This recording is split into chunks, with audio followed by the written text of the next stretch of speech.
Halo semuanya, perkenalkan nama saya Pandikomang Indah Trirosanti, dan pada video ini saya akan memberikan tutorial mengenai Data Definition Language atau DDL. Namun sebelum masuk pada cara pembuatan DDL, saya ingin membahas sedikit mengenai DDL terlebih dahulu. Jadi, Data Definition Language atau DDL merupakan bagian dari sistem manajemen database yang dipakai untuk mendefinisikan dan mengatur semua atribut beserta properti dari sebuah database. Atau untuk lebih mudahnya, DDL merupakan perintah dalam SQL yang memberikan gambaran seputar desain atau struktur database secara menyeluruh. Adapun perintah dasar dalam DDL ini ada 3. Yang pertama yaitu create, yang berfungsi untuk membuat database atau tabel. Yang kedua adalah alter, untuk melakukan perubahan pada struktur database yang telah dibuat, di mana perubahan yang dimaksud dapat berupa menambahkan atau menghapus field, dan juga dapat berupa mengubah nama atau tipe data field yang telah dibuat sebelumnya. Kemudian yang ketiga adalah drop, yang berfungsi untuk menghapus tabel atau database. Nah, di sini saya sudah menyiapkan PDM KRS sederhana yang terdiri dari 4 buah tabel saja. Dan selanjutnya, langsung saja kita masuk pada pembuatan database-nya dengan menggunakan command prompt. Pertama-tama kita bisa mulai dengan membuka aplikasi XAMPP terlebih dahulu. Selanjutnya, klik Start pada Apache dan MySQL. Dan apabila sudah, kita minimize saja dan buka command prompt yang ada pada laptop masing-masing. Kemudian di sini, langkah pertama kita bisa ketik cd atau change directory, kemudian c, XAMPP, MySQL, /bin, selanjutnya MySQL,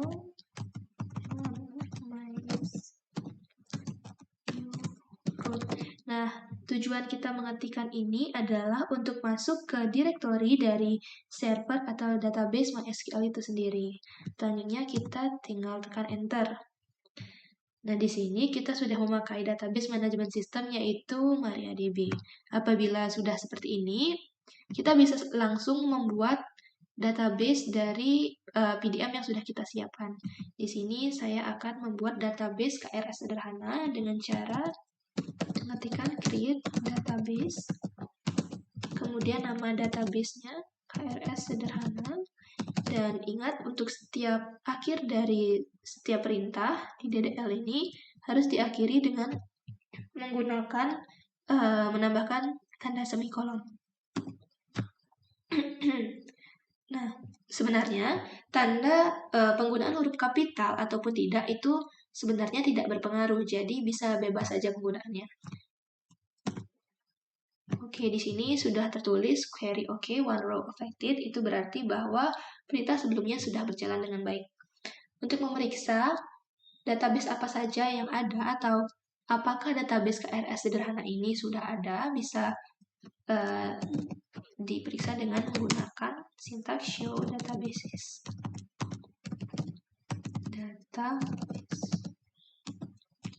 Nah, di sini ditampilkan beberapa database yang sudah saya pernah buat sebelumnya dan beberapa database lainnya seperti bengkel, toko buku, dan inilah database KRS sederhana yang sebelumnya kita buat. Selanjutnya, untuk bisa membuat tabel pada database KRS sederhana, kita harus masuk atau menggunakan database KRS sederhana tersebut. Caranya adalah dengan menggunakan use KRS sederhana. Oke, database change dari yang sebelumnya none sekarang menjadi KRS sederhana. Nah, apabila kita sudah masuk pada database KRS sederhana, kita bisa langsung untuk membuat tabel sesuai dengan database yang sesuai dengan PDM yang telah kita siapkan sebelumnya. Sebentar. Oke. Di sini saya mau membuat tabel fakultas terlebih dahulu. Caranya yaitu create table fakultas. Nah, kemudian Di dalam tabel fakultas ini terdapat beberapa field atau kolom. Bisa kita isi di sini. Yang pertama itu ID fakultas dengan tipe data integer. Kemudian kita isikan not null. Not null di sini berarti bahwa kolom ini tidak boleh dikosongkan. Kemudian auto increment yang berarti bahwa nanti data pada ID fakultas ini akan secara otomatis bertambah secara terus-menerus seperti itu. Kemudian ID fakultas ini akan menjadi primary key dari tabel fakultas. Selanjutnya ada kolom nama fakultas dengan tipe data varchar 50.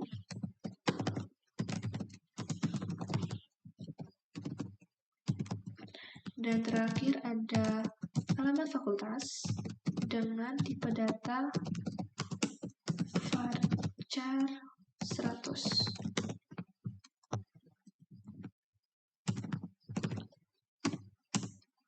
Baik, di sini kita sudah berhasil untuk membuat tabel fakultas. Untuk melihat seperti apa bentuk tabel yang sudah kita buat, bisa menggunakan describe fakultas. Jadi seperti inilah bentuk dari tabel fakultas yang telah kita buat sebelumnya, di mana terdapat ID fakultas sebagai primary key-nya, kemudian ada kolomnya berupa nama fakultas dan juga alamat fakultas. Berikutnya, tabel yang akan saya buat adalah tabel prodi. Create table. Pertama ada ID prodi dengan tipe data integer.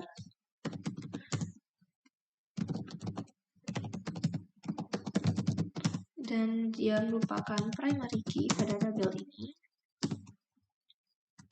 Selanjutnya ada ID fakultas yang di sini merupakan foreign key yang berasal dari tabel fakultas. Di fakultas ini bertipe data integer. Selanjutnya ada nama prodi dengan tipe data varchar 100. Selanjutnya ada alamat prodi dengan tipe data varchar 100. Nah, di sini kita lihat bahwa ada relasi antara fakultas dengan prodi. Nah, untuk membuat relasi tersebut dalam database, kita bisa menggunakan yang namanya constraint. Kemudian tuliskan nama concern-nya, FK atau foreign key, fakultas, prodi, kemudian foreign key, ID fakultas. Selanjutnya references, dia berasal dari tabel fakultas.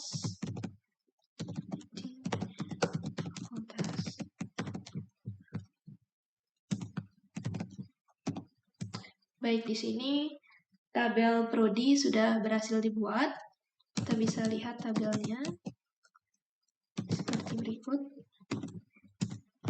Nah, jadi di sini terdapat ID prodi sebagai primary key, kemudian ada ID fakultas sebagai foreign key, kemudian ada kolom nama prodi dan juga alamat prodi. Selanjutnya, tabel yang akan saya buat adalah tabel dosen.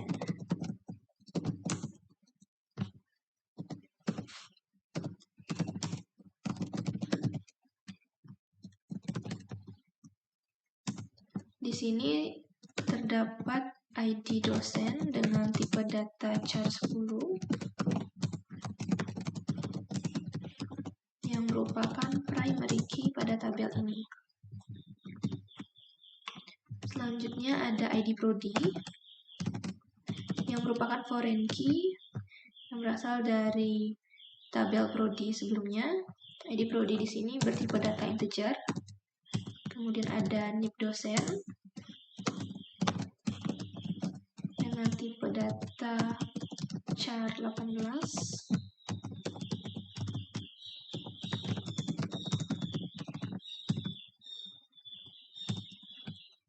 Ada nama dosen dengan tipe data varchar 50.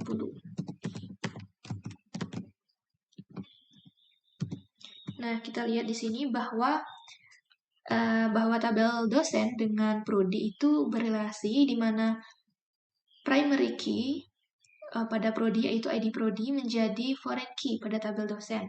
Nah, sama seperti yang sebelumnya, untuk membuat relasinya di sini kita bisa gunakan constraint. Jadi constraint foreign key asal dari prodi dosen dan foreign key ID prodi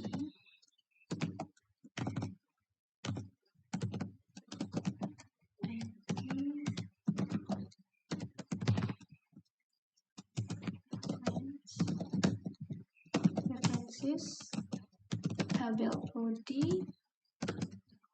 ID prodi.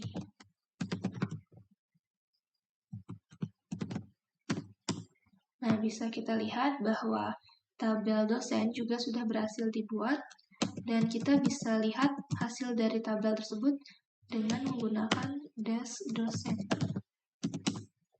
Baik, seperti ini tampilan dari tabelnya, di mana terdapat ID dosen sebagai primary key, kemudian ID prodi sebagai foreign key, dan NIP dosen serta nama dosen sebagai kolom yang mengisi dari tabel ini. Selanjutnya, tabel terakhir adalah tabel mahasiswa. Create mahasiswa. Di sini pada tabel mahasiswa terdapat primary key-nya yaitu berupa NIM dengan tipe data char 10. Akan menjadi primary key. Selanjutnya ada ID dosen dengan tipe data, mohon maaf di sini char harusnya agar sama dengan primary key-nya. Selanjutnya adalah nama mahasiswa dengan tipe data varchar 50.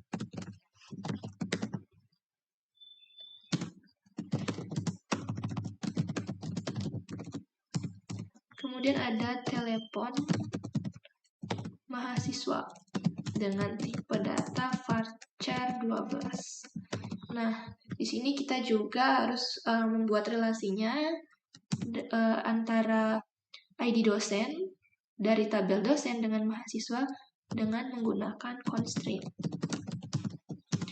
Di sini constraint FK dosen mahasiswa key ID dosen references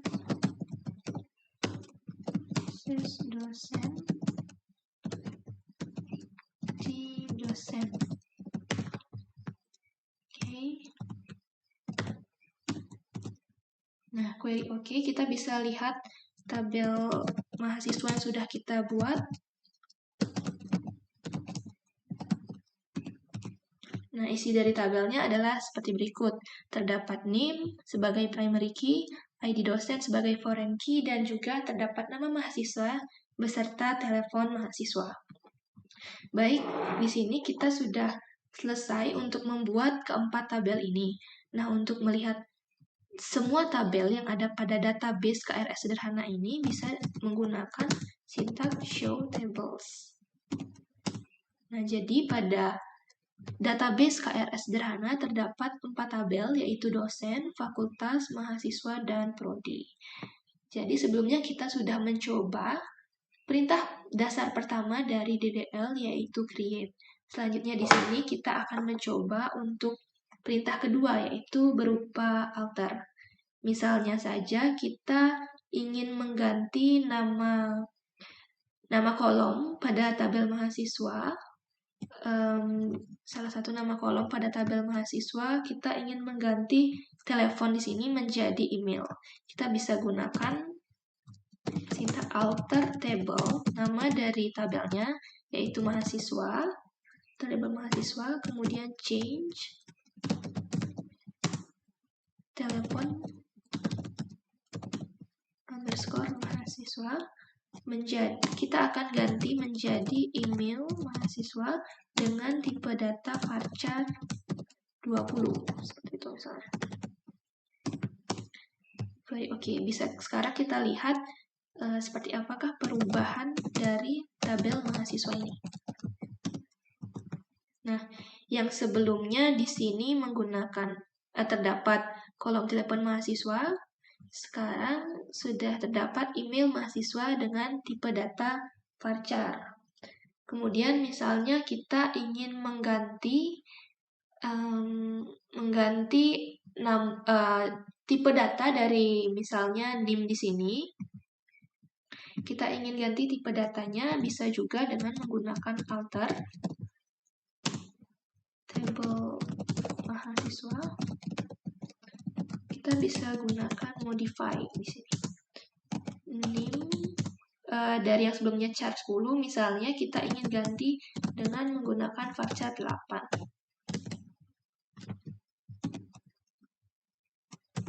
Nah, sekarang kita lihat seperti apa perubahan dari tabel mahasiswa ini. Baik, di sini yang sebelumnya NIM dengan tipe data char 10, kini sudah diganti dengan NIM menggunakan tipe data varchar 8. Selanjutnya, apabila kita ingin menambahkan suatu kolom pada tabel, misalnya kita ingin menambahkan kolom semester pada tabel mahasiswa, kita bisa gunakan alter table mahasiswa add semester dengan tipe data varchar 6. Oke, sekarang kita bisa lihat terlebih dahulu apakah sudah ditambahkan kolom tabel tersebut. Nah, di sini sudah terlihat bahwa setelah kolom email sudah berhasil ditambahkan kolom semester dengan tipe data varchar. Selanjutnya, kita juga bisa menghapus salah satu kolom dari sebuah tabel dengan menggunakan alter. Caranya yaitu dengan mengetikkan alter table dari tabel mana. Di sini kita gunakan tabel mahasiswa kembali, kemudian drop apa yang ingin kita hapus. Misalkan di sini kita ingin menghapus semester. Drop semester. Baik, sekarang kita coba lihat kembali tabel dari mahasiswa. Nah, terlihat bahwa semester sudah berhasil dihapus. Kemudian, dari perintah dasar kedua DDL ini berupa alter sudah kita praktikkan. Selanjutnya kita akan mencoba untuk perintah ketiga dari DDL ini, perintah dasar ketiganya yaitu berupa drop. Di sini kita bisa menghapus database atau tabel dengan adanya perintah drop. Misalnya pertama kita ingin menghapus tabel mahasiswa. Kita bisa gunakan drop table dan nama tabel yang akan kita hapus. Drop table mahasiswa. Oke.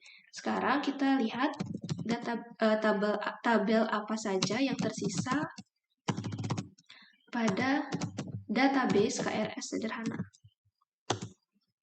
Bisa terlihat bahwa tabel mahasiswa sudah terhapus di sini. Kemudian apabila kita ingin menghapus database, kita bisa gunakan drop database. Misalnya kita ingin menghapus database bengkel yang sebelumnya sudah pernah saya buat. Maka di sini query kita show databases. Nah, di sini terlihat bahwa database bengkel yang sebelumnya ada pada bagian atas sudah hilang, sudah kita hapus dengan perintah drop database yang merupakan perintah dasar, salah satu perintah dasar dari DDL ini sendiri. Baik, mungkin sekian video mengenai DDL dari saya. Mohon maaf apabila ada kesalahan kata, saya akhiri dengan terima kasih dan sampai jumpa.